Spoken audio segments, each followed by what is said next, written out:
Di ujung timur Kalimantan Timur, terhampar gugusan pulau kecil yang menawan, Pulau Derawan. Tempat ini dikenal sebagai salah satu surga bahari Indonesia, dengan terumbu karang berwarna-warni, penyu hijau yang langka, dan keindahan laut yang menembus batas pandang.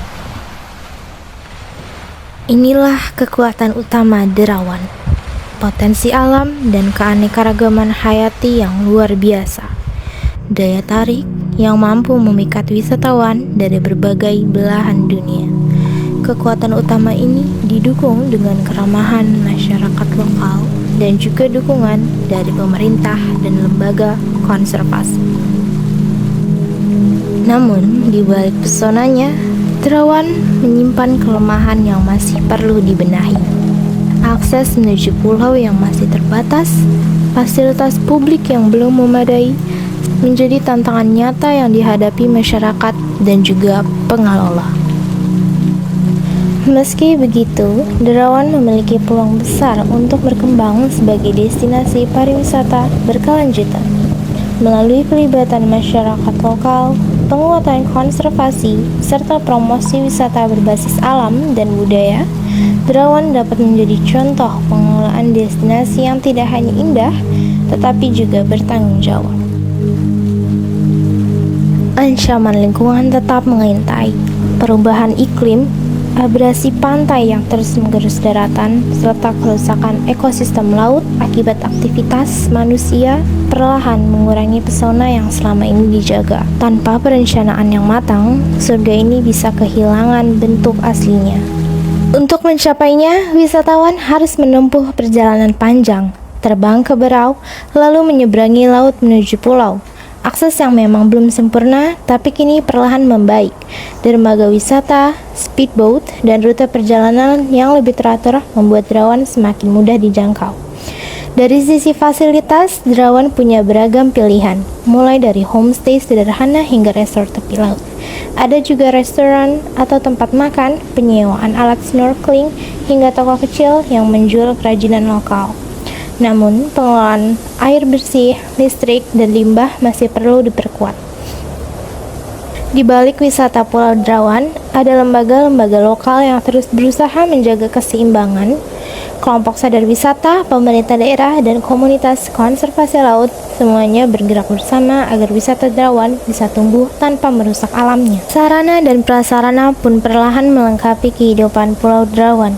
Pelabuhan kecil, pusat kesehatan, serta layanan keamanan seperti polsek sudah mulai hadir di sini. Sarana pariwisata seperti penginapan, transportasi laut, restoran, dan toko cenderamata semuanya menjadi bagian penting dari pariwisata Pulau Derawan. Something to see dari Pulau Derawan adalah laut biru, penyu, dan terumbu karang. Something to do-nya adalah menyelam, snorkeling, nanam karang, dan juga menjelajahi pulau dengan sepeda atau sekedar berjalan kaki. Dan something to buy adalah wisatawan dapat membeli kerajinan laut, kuliner khas, serta kenangan yang tak akan terlupakan. Sejak lonjakan kunjungan wisatawan internasional dan domestik, mesin ekonomi Derawan bergerak cepat. Rata-rata kunjungan wisatawan mencapai 34.000 orang per tahun, dengan angka puncak mencapai 600 hingga 650 wisatawan per hari pada musim liburan. Bidang pariwisata ini ada lebih memberikan kita banyak banyak pemasukan lah ya, karena SDA kita juga sudah sangat terbatas. Ekonomi lah. Nah, ya itu untuk teman-teman, termasuk ekonomi kreatif yang ada di dalamnya. Aktivitas pariwisata menciptakan tenaga kerja baru, mulai dari pemandu wisata, pengemudi kapal, hingga pelaku UKM seperti pedagang kuliner dan juga souvenir. Pendapatan masyarakat meningkat signifikan. Selama libur Natal dan Tahun Baru, perputaran ekonomi di pulau ini mencapai sekitar 5 miliar rupiah, berasal dari homestay, restoran, penginapan, dan juga usaha wisata. Berkat pariwisata, banyak keluarga mampu memenuhi kebutuhan dasar, menyekolahkan anak hingga perguruan tinggi. Pendapatan tambahan ini memperbaiki kualitas hidup warga, dari kesehatan hingga pendidikan. Tidak hanya ekonomi, pariwisata juga membuka ruang kolaborasi. Kelompok sadar wisata atau Pokdarwis membantu masyarakat mendiversifikasi mata pencaharian ke sektor baru seperti hotel, speedboat, banana boat, sewa alat snorkeling, dan lain-lain. Pemerintah daerah juga mengambil langkah strategis untuk memastikan pariwisata berjalan berkelanjutan.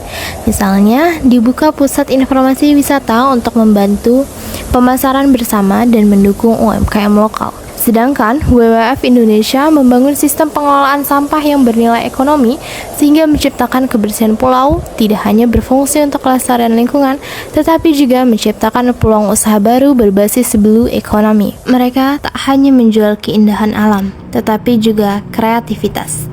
Dari cangkang kerang dan kayu apung, lahirlah berbagai souvenir khas Derawan. Gantungan kunci, bingkai foto, hingga patung mini penyu yang menjadi ikon pulau ini. Inilah wujud nyata subsektor industri kreatif, yaitu kriya, tempat seni dan ekonomi bertemu dalam satu karya. Aroma khas laut berpadu dengan ide-ide baru. Kuliner lokal seperti dan sambal khas Derawan kini tak hanya menjadi hidangan keluarga, tetapi juga oleh-oleh yang membawa cita rasa laut ke seluruh Indonesia. Pulau Derawan memang bukan lagi pulau yang terisolasi. Sejak 2024, jaringan internet mulai menjangkau sebagian besar wilayahnya. Berkat proyek Backbone 300 Mbps dan ribuan titik wifi gratis yang digagas Pemkab Berau bersama Kominfo, langkah ini membuka pintu baru bagi promosi digital, UMKM lokal hingga usaha kreatif masyarakat pesisir. Namun, koneksi internet bukan berarti semua masalah selesai. Industri kreatif di Derawan masih berhadapan dengan tantangan nyata di lapangan. Banyak pelaku usaha yang belum punya kemampuan di digital marketing, desain produk, atau strategi branding yang kuat. Akses modal juga masih terbatas. Meski kini jaringan sudah tersedia, pemanfaatannya belum maksimal karena rendahnya literasi digital di kalangan pelaku usaha. Selain itu, ketergantungan pada wisata musiman membuat pendapatan usaha kreatif naik turun.